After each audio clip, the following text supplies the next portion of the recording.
Rumors about a bunker in Iran being destroyed by a bunker-buster bomb surfaced in the late 2000s. The bunker's surface was impermeable to the bomb, which caused it to stay there until its occupants summoned a bomb disposal team. The bomb was abruptly stopped dead, unable to penetrate the concrete. It was easy to figure out the cause.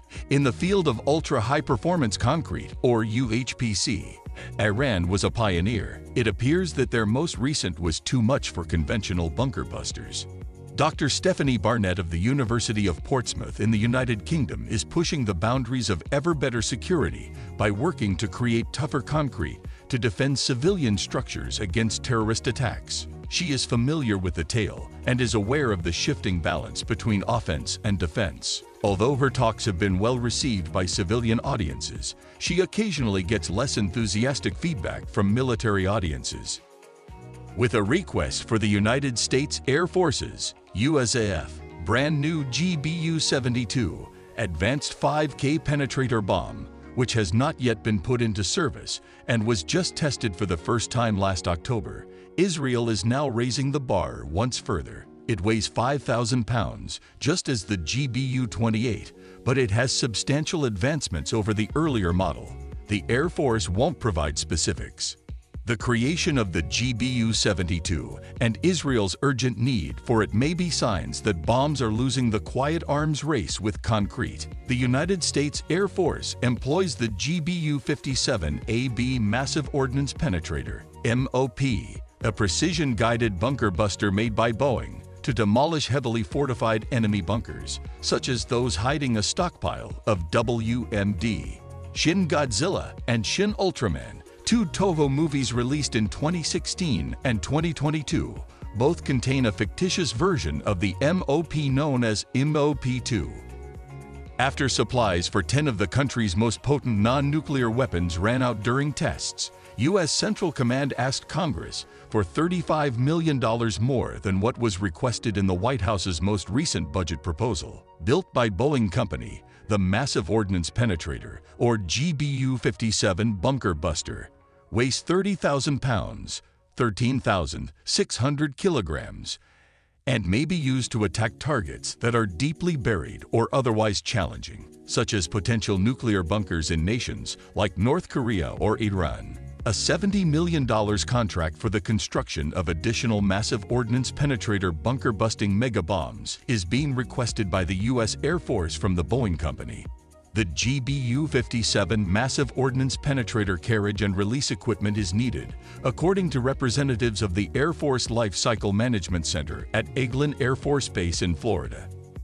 The 30,000-pound super bomb known as the Massive Ordnance Penetrator, or MOP, has a 6,000-pound high-explosive warhead and is designed to destroy hard, deeply underground targets like reinforced concrete bunkers and subterranean complexes. For the GBU-57 megabomb, Boeing created a redesigned fuse design in 2011.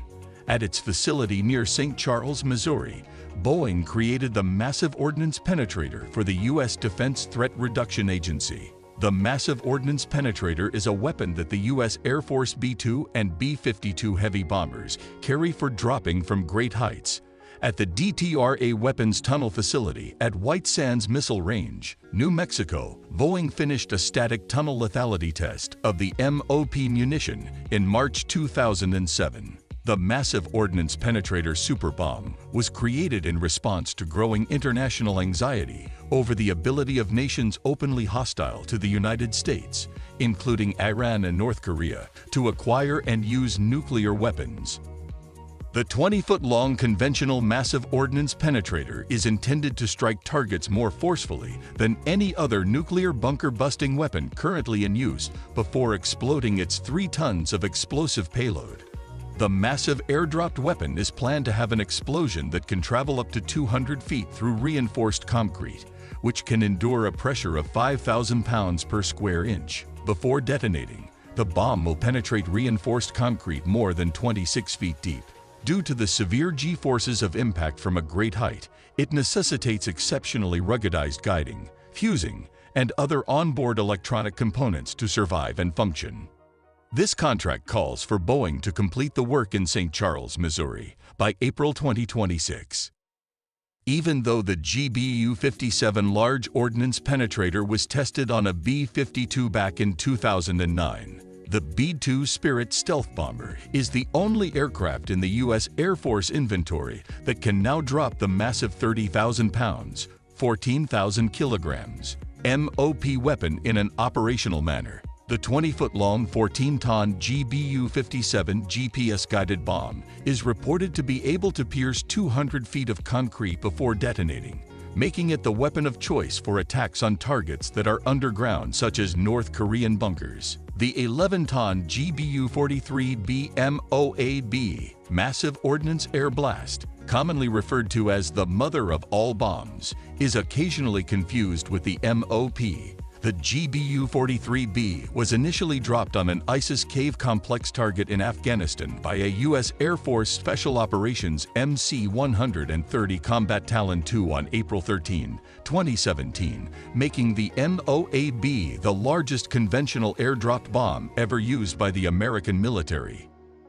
With this, we conclude our video. We appreciate you helping us keep it going by watching. The best way to support our channel is to watch another episode. Thank you for tuning in. To ensure that you never miss an episode, please subscribe to the channel.